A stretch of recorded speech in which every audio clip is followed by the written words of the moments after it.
Ngayon, tatalakayin natin ang mga detalye ng bagong powerhouse ng Philippine Navy, ang 124 meters landing platform dock, isang klase ng barko na binuo ng PTPAL para sa Navy's Landing Dock Acquisition Project.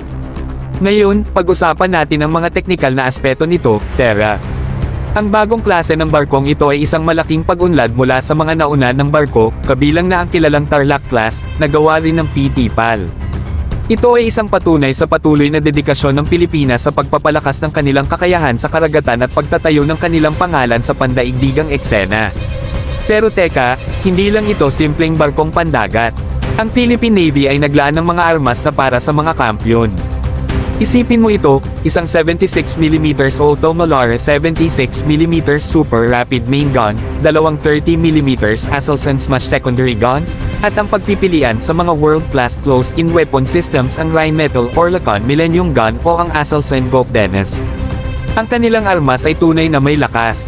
8 manually operated 12.7mm heavy machine guns, na nagtitiyak na ang mga barkong ito ay handa sa anumang laban at pagtatanggol sa ating mga karagatan.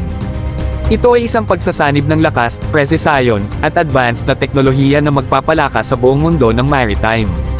Pero heto ang tunay na key, ang mga barkong ito ay hindi lamang mga kasangkapan sa depensa, sila ay mga simbolo ng pagtibay, determinasyon, at hindi matitinag na pangako sa pagtatanggol ng ating karagatan. Sa bawat bakal at bawat maingat na gawaing baril, sinusulat natin ang isang bagong kabanata sa kasaysayan ng Philippine Naval Warfare.